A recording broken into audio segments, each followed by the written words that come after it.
Nous avons demandé au ministre de l'Information d'expliquer aux téléspectateurs les raisons pour lesquelles vous avez provoqué ces transformations dans le journal. Quand on a commencé, il y avait 2 chaînes. L'organisation médiatique actuelle, production audiovisuelle, pour le lecteur, auditeur ou téléspectateur, cette interview si particulière. Voilà, si c'était pas aussi comique, ça ferait pleurer, ça ferait pleurer, ça ferait pleurer.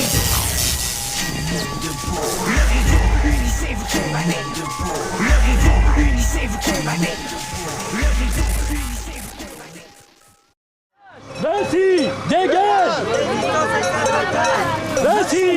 Contre le projet de nouvel aéroport de Nantes. Un projet celui de l'aéroport de Notre-Dame-des-Landes. Fait marquant de ce samedi la manifestation à Nantes contre le visage dissimulé, mais des convictions clairement part de l'interminable cortège. Après 3 heures et quelques... Je vous propose d'écouter ce qu'en pense une militante de la première heure. En fait, c'est voilà, on peut parler partout dans les médias. Vous faites bien votre boulot. Le besoin ou non d'utiliser les masses médias dans les luttes est un débat que les militants de tous bords ne parviennent pas à trancher. La raison en est simple, il suffit d'analyser le traitement de l'information par les 3 grandes chaînes nationales sur le même sujet. La question est ouverte et légitime. Nous sommes nombreux à ne plus souhaiter leur présence. D'autres pensent que l'information ne peut être transmise que par l'intermédiaire des masses médias. Et toi, qu'en penses-tu ?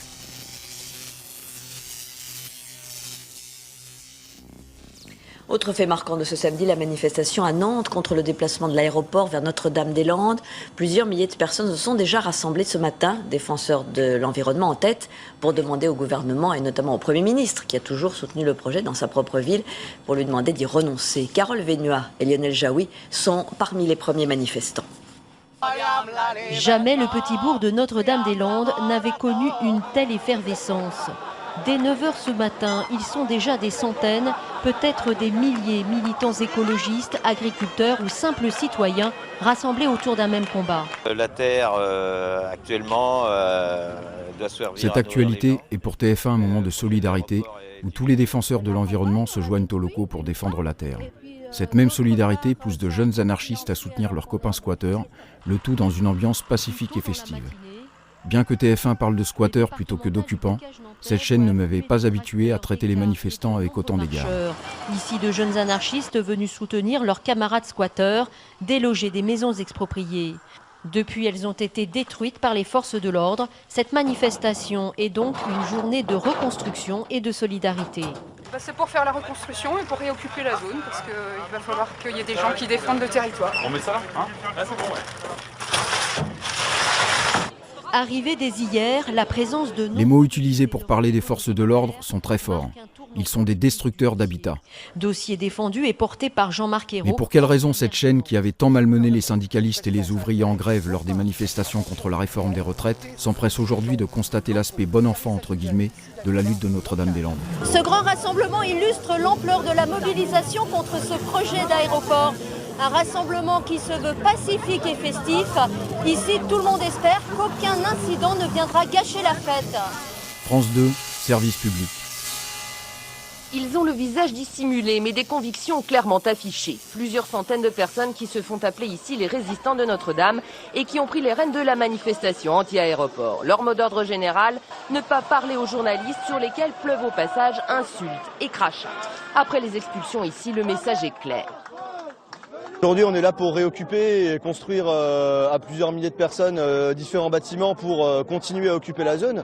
Donc oui, on a envie de garder ce levier des occupations contre le projet d'aéroport. L'ouverture du reportage est terrifiante. Résistants cagoulés dont le mot d'ordre n'est pas « ensemble contre l'aéroport », mais « ne pas parler aux journalistes sur lesquels pleuvent insultes et crachats ». Pour ma part, je n'entends pas d'insultes et ne constate qu'un crachat, bien loin de la pluie revendiquée par cette chaîne. Le lieu de fête et de solidarité décrit par TF1 devient une zone de non-droit, où l'illégalité des actes commis par les manifestants se concrétise par la reconstruction des cabanes sur la zone occupée. Cette terminologie peut être entendue lors des conflits de pays en guerre, où pleuvent des obus en zone occupée. Un acte illégal soutenu malgré tout par certains hommes politiques qui demandent au président de la République de faire machine arrière.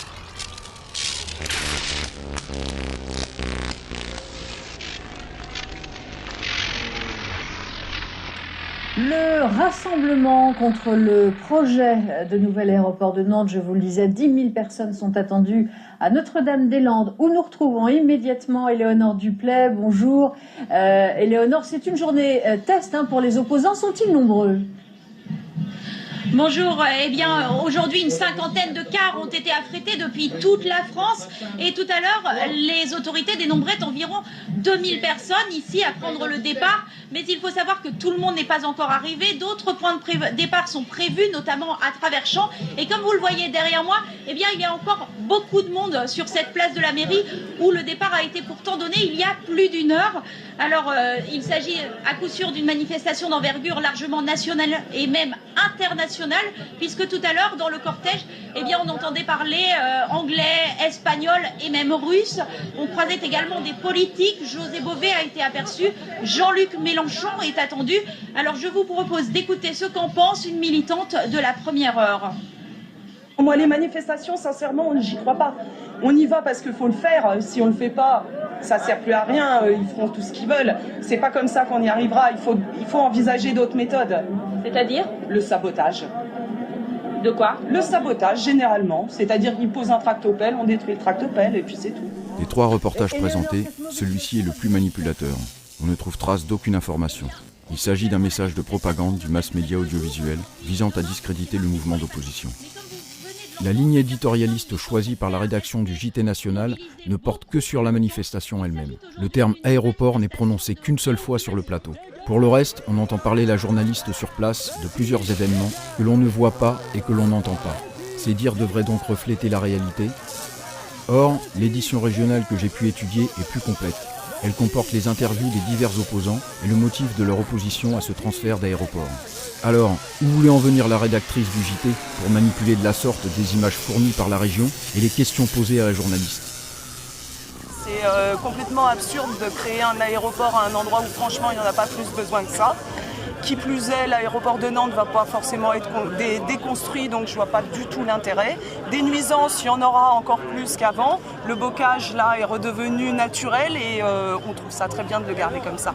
On n'espère rien des manifestations, on n'espère jamais rien des manifestations, mais l'union fait la force et un jour on gagnera. Non, moi, les manifestations, sincèrement, j'y crois pas. Sur ces rushs, il est bien fait référence à une opposition quant au transfert de l'aéroport. Mais on notera l'insistance de cette journaliste qui questionne à 2 reprises l'interviewée sur son ressenti quant à cette manifestation. De quoi ? Le sabotage, généralement. C'est-à-dire qu'il pose un tractopelle, on détruit le tractopelle et puis c'est tout. Cette personne qui pense que le sabotage peut être envisagé comme moyen d'action fait partie de mon entourage. Selon nombre d'entre ses proches, les propos tels que diffusés ne pouvaient être les siens. Anarchiste par conviction, elle n'en est pas pour autant une activiste. Elle peut penser que le sabotage est une solution. C'est sa réflexion et le dire, sa liberté d'expression. L'interview telle que montée a fait croire un appel au sabotage.